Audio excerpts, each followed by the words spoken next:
ليس البر أن تولوا وجوهكم قبل المشرق والمغرب ولكن البر من آمن بالله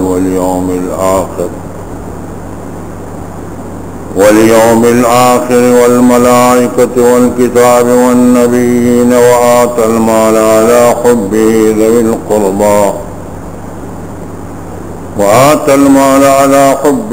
ذوي القربى واليتامى والمساكين وابن السبيل والسائلين وفي الرقاب وأقاموا الصلاة وآتوا الزكاة والموفون بعهدهم إذا عاهدوا والصابرين في البأساء والضراء وحين البأس أولئك الذين صدقوا وأولئك هم المتقون صدق الله مولانا العظيم.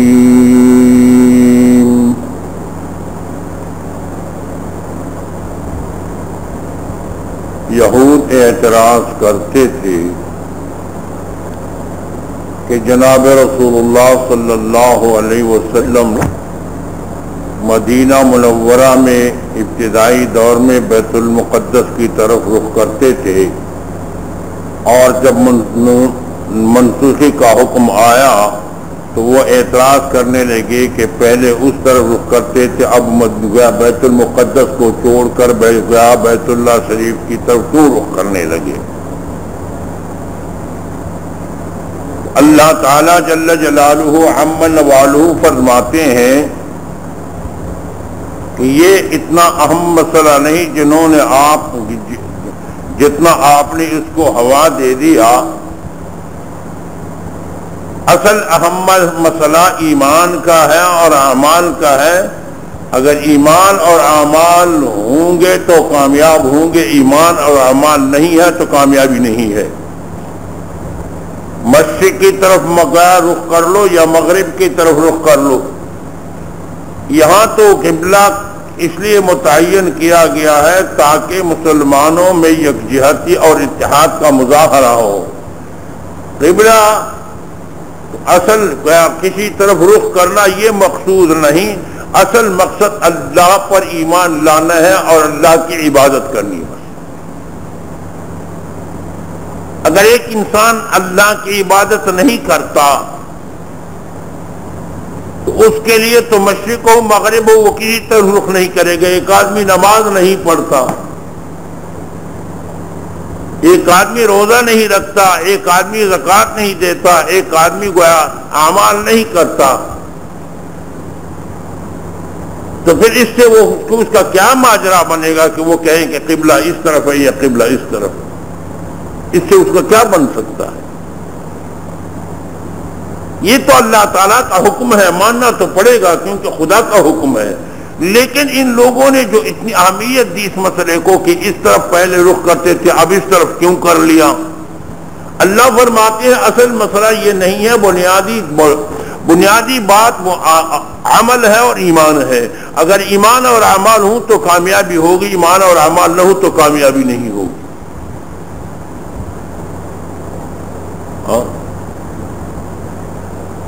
اللہ فرماتے لیس البر ان تولوا وجوہکم، نہیں ہے بلائی یہ بات کہ تم رخ کر لو قبل المشرق والمغرب، مشرق کی طرف یا مغرب کی طرف.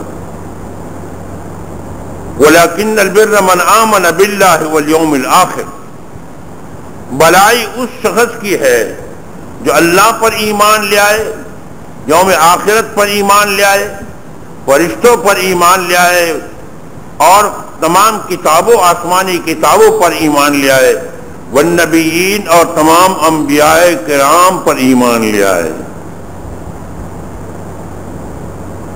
ہاں، تمام انبیاء کرام پر ایمان لے آئے.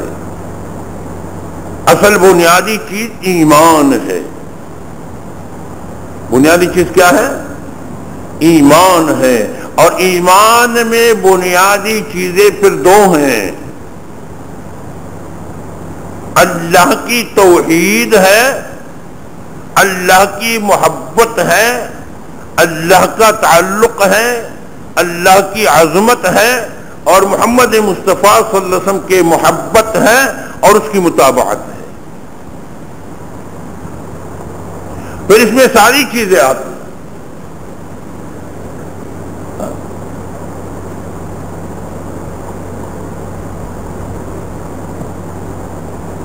جب انسان کا تعلق اللہ سے جڑ جاتا ہے، انسان کا تعلق محمد مصطفیٰ صلی اللہ علیہ وسلم سے جڑ جاتا ہے، تو اللہ تعالی جل جلالہ عما نوالہ دین کے راستے سارے اس کے لیے کھول دیتے ہیں. بنیادی گر توحید اور اتباع سنت، اللہ کی عظمت، اللہ کی محبت، اللہ کی معرفت، اللہ کی پہچان، اور محمد مصطفیٰ صلی اللہ علیہ وسلم کی محبت اور اس پر ایمان اور اس کی مطابقت. یعنی جو وہ کہے وہ ماننا، جو وہ کہے وہ ماننا. اور آج جو ہم کمزور ہیں اس کی بنیادی وجہ یہ ہے، ہم جب کہتے ہیں جی ایمان تو ہمارا ہے، ہم حضور صلی اللہ علیہ وسلم کو مانتے ہیں، ہم صحابہ کو، ہم فرشتوں کو مانتے ہیں، ہم دیکھو کتابوں کو، سارے آسمانی کتابوں کو مانتے ہیں، ہم خدا کو مانتے ہیں، ہم خدا کو مانتے ہیں، ہم سب کچھ مانتے ہیں.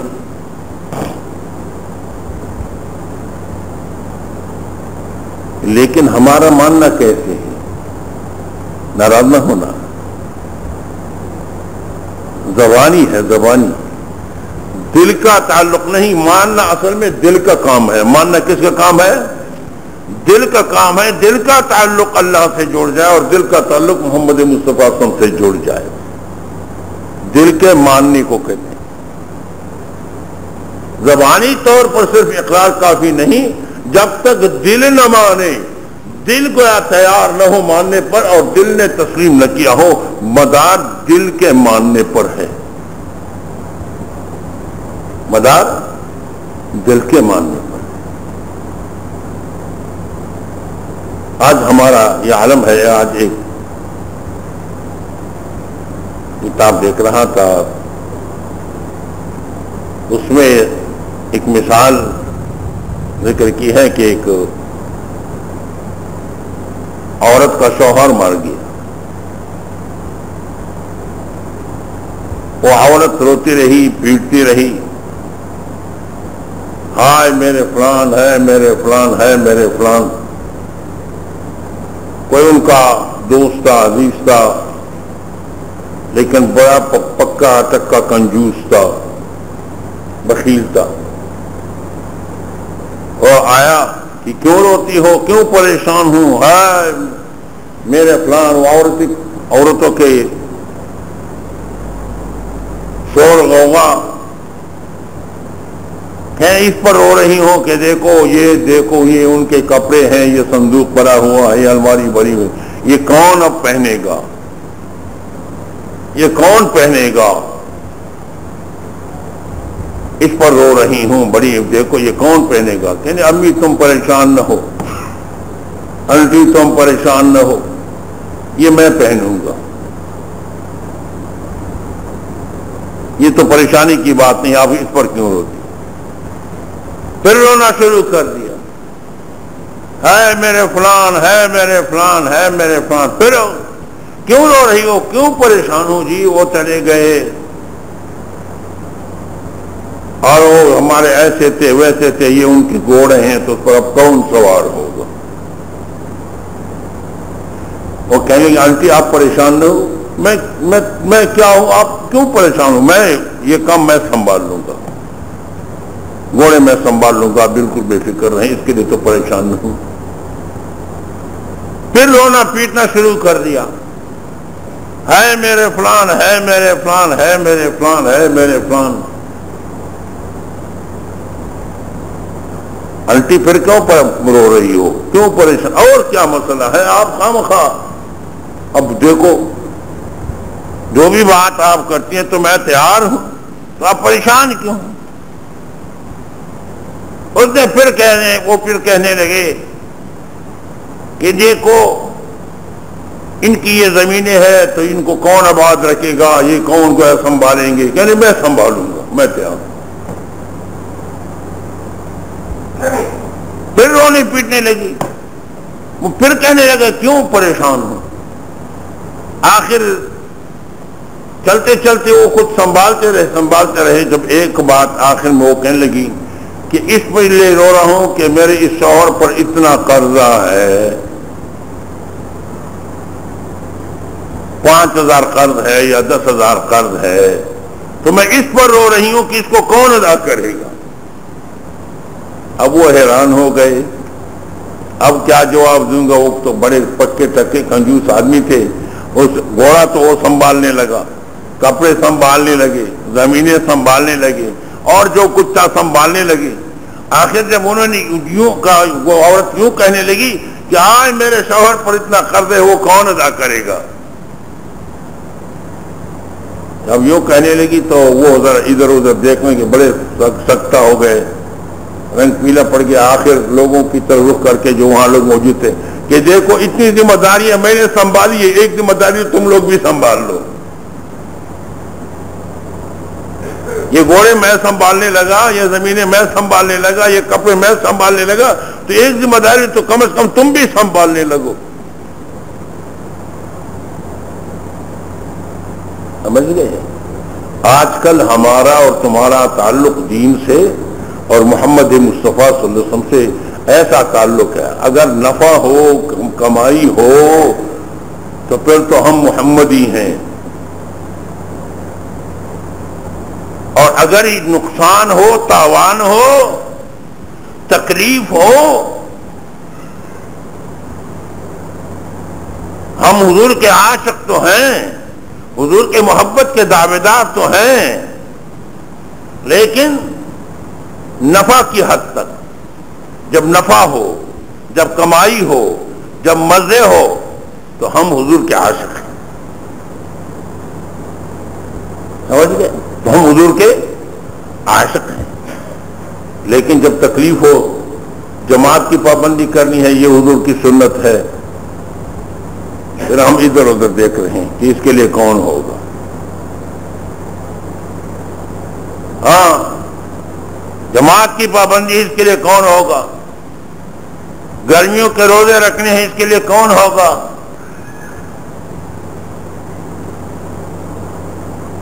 تہجد کے وقت اٹھنا ہے اس کے لیے کون ہوگا؟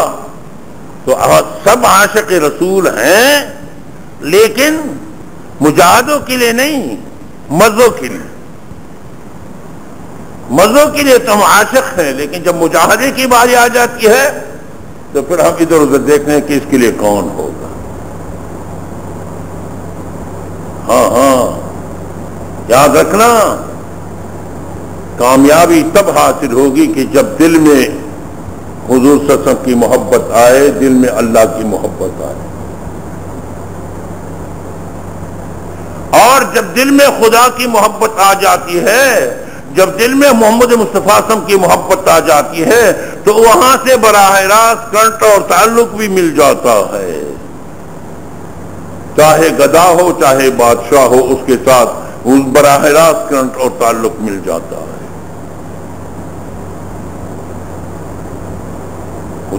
دل میں حضور کی صحیح محبت آ جائے۔ اللہ تعالی ہمیں حضور کی صحیح محبت نصیب فرما دے۔ فرماتے ہیں نور الدین زنگی رحمت اللہ علیہ بادشاہ گزرے ہیں، تاریخ میں آپ لوگوں نے پڑھا ہوگا، 6 صدی میں صلیبی جنگوں کو لڑنے والا گیا انگریزوں کے ساتھ، عیسائیوں کے ساتھ۔ تو نور الدین زنگی رحمت اللہ علیہ ایک رات خواب دیکھ رہے ہیں، حضور صلی اللہ علیہ وسلم خواب میں آ رہے ہیں، 2 بلی جیسے آنکھوں والے 2 مرد تھے۔ حضور نے فرمایا اے نور الدین مجھے اس سے نجات دو، میری نصرت کرو، اس سے مجھے نجات دو۔ ایک رات تہجد کے وقت یہ خواب دیکھا، دوسری رات پھر خواب دیکھا، تیسری رات پھر خواب دیکھا۔ جب خواب دیکھا تو نور الدین زنگی رحمت اللہ علیہ نے اپنے منسٹر کو، اپنے وزیر کو بلایا کہ اس طرح تیسری رات میں مسلسل خواب دیکھ رہا ہوں۔ وزیر صاحب نے فرمایا حضرت ایسے معلوم ہو رہا ہے کہ کچھ خصوصی واقعہ ہے مدینہ منورہ میں، آپ نے پہنچنا ہے۔ اب دیکھو دیر نہیں کرنا، اس زمانے کے وزیر بھی ایسے تھے، ہاں، اور اس زمانے کے بادشاہ بھی ایسے تھے۔ بادشاہ قربان آپ نے خود پہنچنا ہے۔ کچھ خصوصی واقعہ معلوم ہو رہا ہے جب حضور صلی اللہ علیہ وسلم تیسری مرتبہ خواب میں آ رہے ہیں کہ میری مدد کرنا اور مجھے محفوظ کرنا۔ فرماتے ہیں نور الدین زنگی رحمت اللہ علیہ فوراً روانہ ہو گئے، 200 فوجی ساتھ لے گئے اور وزیر صاحب بھی ساتھ لے گئے، وزیر صاحب کو بھی ساتھ لے گیا اور 200 فوجی بھی لے گئے۔ وہاں پہنچ گئے مدینہ منورہ۔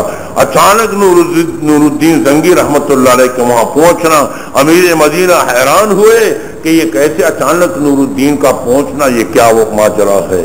وہاں عرب بھی حیران ہو گئے مدینہ منورہ میں ان کے پہنچنے سے کہ یہ اچانک خود آئے بادشاہ اور اچانک آئے، غیر موسم میں آئے، یہ کیا چکر ہے۔ انہوں نے امیر مدینہ کو بلایا اور فرمایا اسی طرح کچھ واقعہ ہے، اب میں تلاش کرتا ہوں ایسے 2 آدمی گویا خواب میں مجھے نظر آئے اور حضور صلی اللہ علیہ وسلم بھی خواب میں نظر آئے، اور حضور نے فرمایا ان 2 آدمیوں سے مجھے نجات دو، میری مدد کرو۔ وہ بلی جیسے آنکھیں رکھتی ہیں۔ امیر مدینہ نے فرمایا کہ کیا اگر میں آپ کے سامنے لاؤں تو آپ پہچان لیں گے؟ بالکل پہچان لوں گا۔ 3 رات مسلسل خواب میں آئے۔ اعلان کر دیا، تجویز یہ ہوئی کہ بادشاہ نور الدین زنگی کی طرف سے اعلان ہو جائے کہ آج جو بھی بادشاہ سے ملے گا اس کو کچھ نہ کچھ انعام ملے گا، جو بھی ملے گا تو کچھ نہ کچھ انعام ملے گا۔ لوگ آتے رہے، بادشاہ سے ملتے رہے، وہ کچھ مقدار تھا انعام کا وہ دیتے رہے، سارے لوگ گزر گئے۔ وہ 2 آدمی جو وہ خواب میں دے چکے تھے وہ نہیں نظر آئے۔ بادشاہ حیران ہو گئے، کہنے کہ مدینہ منورہ میں کوئی باقی رہ گیا ہے، باقی کوئی رہ گیا ہے، بتلاؤ۔ لوگوں نے کہا کہ اور تو کوئی نہیں رہا، 2 آدمی ایسے ہیں جو وہاں قبرستان میں وہ اپنی جگہ بنا چکے ہیں اور وہاں اپنا خیمہ ڈال دیا ہے اور اپنی عبادت کرتے ہیں اور اپنی تلاوت کرتے ہیں اور یوں کرتے ہیں اور اللہ اللہ کرتے ہیں، اور وہ دن کو لوگوں کو پانی پلاتے ہیں، جن کو لوگوں کو پانی پلاتے ہیں، اور وہ رات کو وہ اندر ہوتے ہیں اور وہ اپنی عبادت کرتے ہیں۔ بڑے اللہ والے ہیں 2 آدمی ایسے ہیں۔ بادشاہ نے کہا اچھا مجھے دکھا دو۔ جب ان سے ملاقات ہو گئی، جب دیکھا تو فوراً وہ رنگ پہچانے کہ یہی 2 آدمی ہیں۔ ابا شاہ نے یہ مناسب جب ان کو دیکھا کہ اس طرف قرآن پڑھا ہے، اس طرف ان کی شکلوں کو دیکھا، سنت کے مطابق داڑھی ہے، عبادت کرتے ہیں، اس پر حیران تھے کہ اگر اس طرح میں ہاتھ ڈالوں ایسا نہ ہو کہ غلطی ہو، خواب ہے، کسی کو بے گناہ تکلیف نہ دوں۔ دوسری طرف جب دیکھ رہے ہیں شکلیں وہی ہیں جو ان کو خواب میں نظر آئی تھی۔ اب حیران ہو گئے کہ ایسے ہی 2 آدمی اس کے بارے میں حضور فرماتے مجھے اس سے نجات دو۔ وہ ادھر بیٹھے رہے کہ اچانک نیچے کچھ حرکت ہو گئی۔ جب حرکت ہو گئی تو نیچے تختہ تھا، وہ تختہ ہل گیا۔ جب انسان تختے پر ادھر ادھر ہوتا ہے تو وہ گھس گھس کر لیتے ہیں. انہیں جب اٹھایا نیچے تختہ تھا تو نیچے سوراخ تھا. نیچے سوراخ تھا. جب انہوں نے دیکھا کہ نیچے سوراخ ہے تو نور الدین زنگی رحمت اللہ علیہ نے ان دو آدمیوں کو پکڑا اور ان سے تفتیش شروع کی. یہ غار کیا ہے, یہ سرنگ کیا ہے, یہ کیا بات ہے. جب اس کو مجبور کر دیا, مورخین لکھتے ہیں, تو وہ کہنے لگے کہ ہمیں اتنی دولت دی گئی ہے اور اتنی دولت کا ہمارے ساتھ وعدہ ہوا ہے. وہ انگریز آئے تھے اور اسلام کی شکل میں رسول اللہ, اور یہ فیصلہ ہوا ہے کہ حضور صلی اللہ علیہ وسلم کو اسی جگہ سے نکال دو تاکہ مسلمانوں کا مرکز ختم ہو جائے, تو پھر ہم غالب آ سکتے ہیں. مسلمانوں کے مرکز کو ختم کرنے. اب ہم رات کو سرنگ لگاتے تھے, کودتے تھے, اور دن کو لوگوں کو پانی پلاتے تھے, اور جو مٹی ہم نکالتے تھے دو بورے بوری مٹی بن جاتی, تو ہم دن کو نکال کے ایسے مزاروں پر ڈال دیتے تھے کہ یہ مزاروں کی نئے قبروں پر ڈال دیتے, اور وہ مٹی یوں ظاہر کرتے تھے. اور کہنے لگے کہ جس رات ہم بالکل حضور صلی اللہ علیہ وسلم کے ملاش مبارک کے قریب ہو گئے پہنچنے کو, تو مدینہ منورہ کے اندر زلزلہ آیا اور طوفانی بارش آئی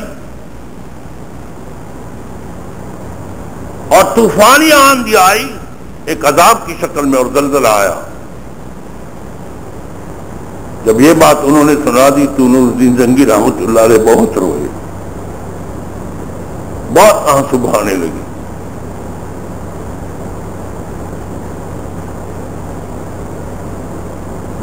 اب ہم حضور صلی اللہ علیہ وسلم کے لاش تک پہنچ چکے ہیں, اب نکالنے والے تھے کہ آپ پہنچ گئے. نور الدین زنگی رحمت اللہ علیہ نے ان دونوں کا سر قلم کر دیا. میں کہتا ہوں بادشاہ ہو یا گدا ہو, جس کے دل میں عشق مصطفیٰ ہو, اس کے ساتھ اب بھی تعلق ہے حضور کا.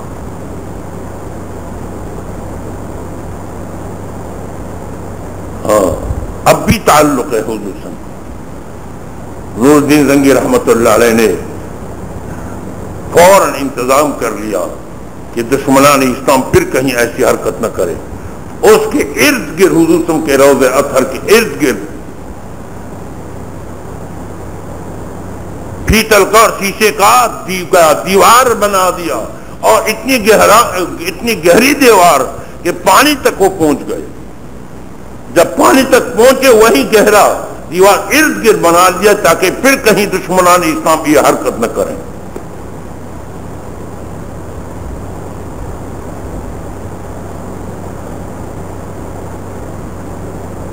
میرا مقصد یہ ہے کہ اللہ تعالی ہمیں حضور صلی اللہ علیہ وسلم کی محبت نصیب فرما دے. مقصد یہ ہے کہ آج بھی وہی خدا ہے اور وہی محمد مصطفیٰ صلی اللہ علیہ وسلم ہے. مسلمان کیوں پریشان ہے, ذلیل ہے؟ اللہ کے ساتھ, اللہ کے رسول کے ساتھ وہ تعلق نہیں رہا, زبانی جمع خرچ ہے, حقیقی محبت نہیں ہے. حقیقی محبت نہیں ہے. جن لوگوں کو حضور کے ساتھ حقیقی محبت تھی وہ اس وقت بھی کامیاب تھے اور اب بھی کامیاب ہوں گے, وہ ہمیشہ کے لیے کامیاب ہوں گے. ہاں. اللہ فرماتے ہیں اصل بنیاد لیس البر ان تولوا وجوهكم قبل المشرق والمغرب ولكن البر من آمن بالله واليوم الآخر والملائكة والكتاب والنبيين. اصل مدار ایمان پر ہے, اور میں نے بتایا ایمان کس چیز کا نام ہے؟ اللہ کی عظمت, اللہ کی بڑائی, اللہ کی معرفت, اللہ کی محبت, اور محمد رسول اللہ صلی اللہ علیہ وسلم کے لائے ہوئے دین کو مان کر اور اس کی محبت اور عظمت کا نام ہے.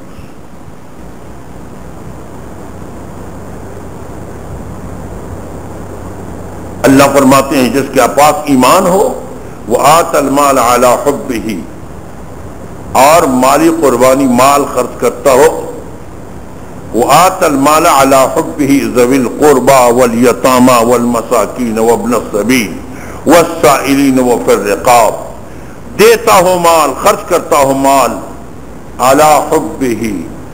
اس کی دو تفسیریں ہیں. ایک تفسیر یہ ہے کہ وآت المال علی حبہ، حبہ میں ضمیر اللہ کی طرف راجع ہے، اور مراد یہ ہے کہ مال قربان کرتا ہے اللہ کی محبت پر، اللہ کی محبت کی بنیاد پر مال قربان کرتا ہے. اور ایک تفسیر یہ ہے کہ ہی ضمیر مال کو راجع ہے کہ وآت المال علی حبہ، وہ مال کو قربان کرتا ہے باوجود اس کے کہ وہ مال اس کو محبوب ہوتا ہے، پھر بھی اللہ کے نام پر وہ دیتا ہے. وہ مال اس کو پیارا ہوتا ہے لیکن اللہ کے نام پر پھر بھی وہ دیتا ہے. کن لوگوں کو دیتے ہیں؟ ذوی القربى اپنے رشتہ داروں کو، والیتامى یتیموں کو، والمساکین مسکینوں کو، وابن السبیل مسافروں کو، والسائلین اور مانگنے والوں کو، وفی الرقاب اور غلاموں کے آزاد کرنے میں، واقام الصلاۃ اور مال کی قربانی کے ساتھ ساتھ نماز بھی قائم کرتا ہو، نماز بھی، واقام الصلاۃ وآت الزکاۃ اور زکوٰۃ بھی ادا کرتا ہو. اس سے معلوم ہوا کہ پہلے جو آت المال علی حبہ کا ذکر ہے اس سے مراد نفلی گوئے صدقات ہیں، اور یہاں آت الزکاۃ، زکوٰۃ کا مستقل ذکر ہے، یہاں فرض کا اعلان ہے. اور اللہ فرماتے ہیں والموفون بعہدہم اذا عاہدوا، کہ وہ وعدوں کو پورا کرنے والے ہوں جب وہ وعدہ کر لیں. والصابرین فی البأساء والضراء وحین البأس، اور وہ ایماندار لوگ جو صبر کرنے والے ہوں تنگ دستی میں، غربت میں، والضراء بیماری میں، وحین البأس اور جہاد کے وقت میدان جنگ میں وہ صبر و استقامت والے ہوں، بھاگنے والے نہ ہوں میدان جہاد سے، وہاں استقامت والے ہوں. اولئک الذین صدقوا، اللہ فرماتے یہ لوگ سچے ہیں اپنے ایمان میں، یہ لوگ سچے ہیں. وَأُولَئِكَ هُمُ الْمُتَّقُونَ، اور یہی اولیاء اللہ ہیں. آپ کہیں گے یہ ترجمہ آپ کیوں کرتے ہیں کہ یہی اولیاء اللہ ہیں؟ یہ اس لیے کرتا ہوں کہ اللہ تعالیٰ دوسری جگہ فرماتے ہیں کہ اولیاء اللہ وہ ہوتے ہیں جس کے پاس ایمان ہو اور تقوی ہو. تو ایمان کا ذکر تو آیا یا نہیں آیا؟ وَلَكِنَّ الْبِرَّ مَنْ آمَنَ بِاللَّهِ وَالْيَوْمِ الْآخِرِ وَالْمَلَائِكَةِ وَالْكِتَابِ وَالنَّبِيِّينَ، ایمان کا ذکر آیا اور یہاں فرماتے اولئک هم المتقون. تو ایمان کے ساتھ جب تقوی مل جاتا ہے تو کیا ہو جاتا ہے؟ ولایت بن جاتی ہے، وہ ولی اللہ بن جاتا ہے. تقوی کس چیز کو کہتے ہیں جانتے ہو؟ آج کل تقوی نہیں ہے، تقوی پرہیزگاری کو کہتے ہیں، یعنی گناہوں سے بچنے کو کہتے ہیں. میں بار بار کہتا ہوں کہ آج ہم اعمال تو کر سکتے ہیں، ذکر تو 200 مرتبہ پڑھ سکتے ہیں، تسبیح پڑھ سکتے ہیں، تلاوت کر سکتے ہیں، نماز پڑھ سکتے ہیں، نفل پڑھ سکتے ہیں، نفل پڑھ سکتے ہیں، لیکن ٹی وی سے اپنے آپ کو بچا نہیں سکتے، جس سے اپنے آپ کو بچا نہیں سکتے، نظر کی حفاظت نہیں کر سکتے. ایسی بات ہے یہ نہیں ہے. گناہوں سے بچنا مشکل ہے، گناہوں سے بچنا. نظر کی حفاظت کرو، غیر محرم عورتوں کو دیکھنا، غیر خواہش کی شہوت کی نگاہ سے دیکھنا یہ ناجائز ہے. غیر حسین لڑکوں کو شہوت کی نگاہ سے دیکھنا یہ جرم ہے، یہ گناہ ہے. اسی طرح اپنی نظر کو غلط جگہ ڈالنا یہ گناہ ہے. تو اپنے نظر کی حفاظت کرو، اپنے کانوں کی حفاظت کرو، غیبت نہ سنو، نہ زبان پہ غیبت کرو، زبان کی حفاظت کرو. ہم گجر کو غیبت کرتے ہی نہیں کرتے. تہجد بھی پڑھے گا، تبلیغ میں بھی جائے گا، تصوف میں بھی آئے گا، بیعت بھی کر لے گا اور غیبت بھی کرے گا۔ غیبت حرام ہے، غیبت حرام ہے۔ ایک حدیث میں آتا ہے الغیبت اشد من الزنا، کہ غیبت زنا سے سخت گناہ ہے۔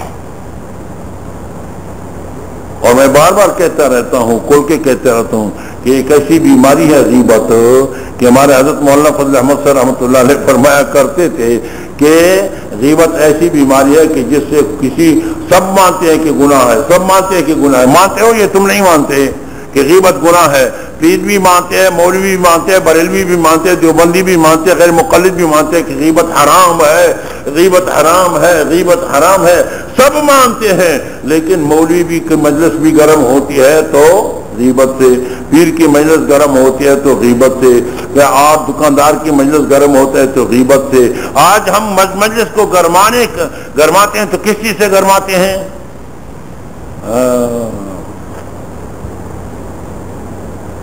دوسرے مسلمان کے گوشت کھانے سے۔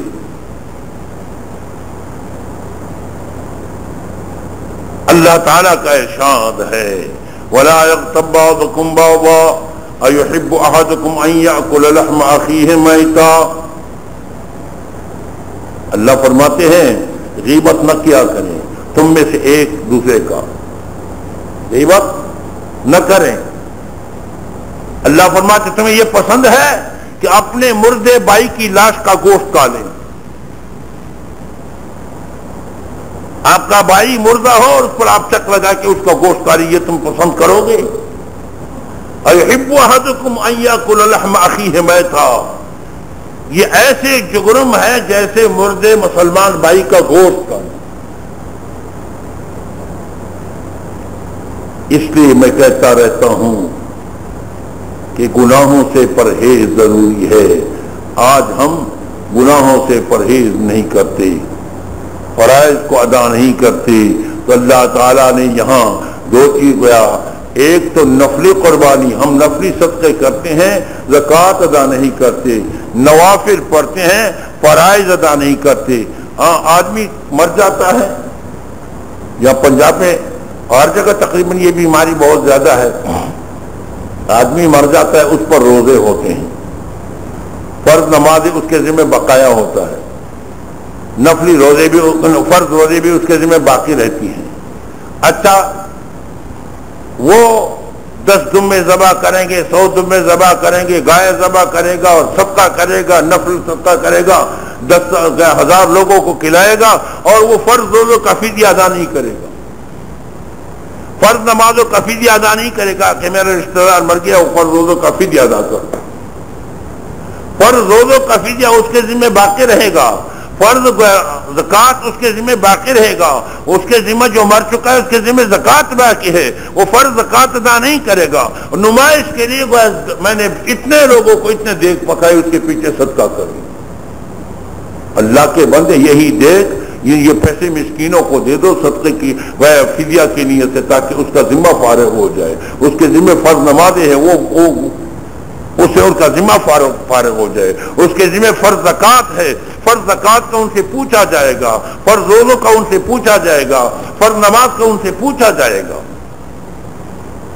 ہم رسومات تو کرتے ہیں کیونکہ پھر لوگ کہیں گے کہ دیکھو اس نے صدقہ نہیں کیا اپنے پی، لیکن فرض روزہ کا خیال، فرض زکوٰۃ کا خیال نہیں ہے۔ یہی وہ ہمارے اندر بڑی بیماری ہے کہ ہم گناہوں میں یہی کہا کہ تقویٰ کس چیز کو کہتے ہیں؟ پرہیز کو کہتے ہیں۔ پرہیز کا معنی یہ ہے کہ گناہوں سے بچنا، گناہوں سے بچنا، اپنے آنکھوں کی حفاظت، اپنی زبان کی حفاظت، اپنے کانوں کی حفاظت،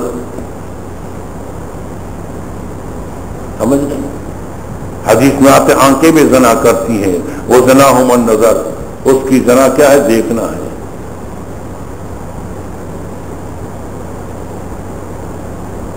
ہاں تو زبان ہمارے گناہوں میں مبتلا ہے، زبان تو ذکر الہی کے لیے ہے۔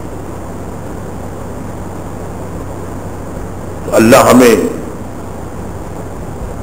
صحیح گویا محبت نصیب فرما دے، اپنی محبت نصیب فرما دے، اور اپنے پیارے حبیب جناب رسول اللہ علیہ وسلم کی محبت نصیب فرما دے۔ اللہ فرماتے ہیں جن کے پاس یہ صفتیں ہوں کہ آمن باللہ والیوم الآخر والملائکۃ والکتاب والنبیین وآتى المال علی حبہ ذوی القربى والمساکین، جو نفلی صدقات بھی کرتے ہیں، واقام الصلاۃ وآتى الزکاۃ، نماز کا اہتمام بھی کرتے ہیں اور زکوٰۃ بھی ادا کرتے ہیں، اور اپنے وعدوں کو بھی پورا کرتے ہیں جب وعدہ کر لیتے ہیں، اور مصائب میں مشکلات میں وہ صبر و استقامت سے کام لینے والے ہیں۔ اولئک الذین صدقوا، یہ سچے لوگ ایماندار لوگ ہیں، واولئک هم المتقون، یہی اولیاء اللہ، یہ پرہیزگار ہیں۔ تو اللہ ہمیں تقوی نصیب فرما دے۔ تو اس لیے اہل تصوف اللہ والے یہی کہتے ہیں کہ دیکھو تم ذکر و فکر کی زندگی اپنا لو تاکہ دل میں خدا کی محبت آ جائے، دل میں محمد مصطفیٰ صلی اللہ علیہ وسلم کی محبت آ جائے۔ جب دل خدا کی محبت کا مرکز بن جائے گا تو سارے اعمال آسان ہو جائیں گے۔ محبت کی بنیاد پر سارے مسائل، صحابہ کرام صحیح عاشق تھے تو ہر قربانی کے لیے تیار ہوتے، جو بھی اعلان ہوتا تو اپنی اولاد کو قربان کرتے تھے، اپنے مال کو بھی قربان کرتے تھے، اپنے وطن کو بھی قربان کر لیا۔ مکہ سے ہجرت کر کے وہ مدینہ منورہ چلے گئے تو مالوں کو بھی قربان کر دیا۔ وہ جہاد میں اپنی اولاد کو پیش کرتے تھے۔ آپ نے تاریخ میں پڑھنے کہ ایک عورت اپنے چھوٹے بچے کو لے جا رہے ہیں کہ کسی مجاہد کی جان تو بچ جائے گی اس کے ذریعے، یہ جذبہ تھا۔ تو اللہ تعالیٰ جل جلالہ عم نوالہ ہمیں بھی سچے عاشق اور سچے محب بنا دے۔ اب مراقبہ کریں گے، وہ مراقبے کا طریقہ۔ الحمدللہ رب العالمین، حمد الشاکرین والصلاة والسلام علی سید الانبیاء والمرسلین محمد وعلی آلہ واصحابہ اجمعین۔ ہمارے حافظ فاروق صاحب ماڈل ٹاؤن والے کے بھائی وفات پا چکے ہیں، ان کے لیے مغفرت کی جو خصوصی دعا فرمائیں۔ آمین الحمدللہ رب العالمین۔ اللہم اغفر لہ وارحمہ وبارک مرجعہ ونور قبرہ، اور دعا کرے کہ ان کی بوڑھی والدہ کو اللہ تعالیٰ صبر و استقامت نصیب فرما دے، اور ان کو بھی اور پورے خاندان کو اللہ صبر و استقامت سے نواز دے۔ یا اللہ سب کو صبر و استقامت سے نواز دے۔ یا ارحم الراحمین، ہمارے گناہوں کو معاف فرما، ہمیں استقامت علی شریعت عطا فرما۔ اپنے یا اللہ آپ کی طرف سے جو کچھ آئے یا اللہ ہمیں اس پر صبر عطا فرما، یا اللہ ہمیں اس پر استقامت عطا فرما۔ یا ارحم الراحمین، ہم آزمائشوں کے لوگ نہیں ہیں، کمزور ہیں، یا اللہ اسی طرح کامیابی عطا فرما۔ دشمنان اسلام کو یا اللہ شکست نصیب فرما، یا اللہ مجاہدین کو فتح نصیب فرما، مجاہدین کی حفاظت نصرت فرما، مجاہدین کی حفاظت نصرت فرما۔ یا اللہ ہمارے دلوں کو اپنی معرفت سے، اپنی محبت سے منور فرما، اپنے پیارے حبیب جناب رسول اللہ علیہ وسلم کی محبت سے منور فرما۔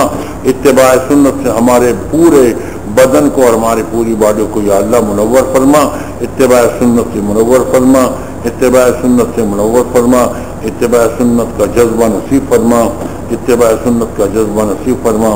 یا اللہ ہمارے دعاؤں کو انتہائی قبول فرما، انتہائی قبول فرما۔ وصلی اللہ تعالی علی خیر خلقہ محمد وآلہ وصحبہ اجمعین برحمتہ۔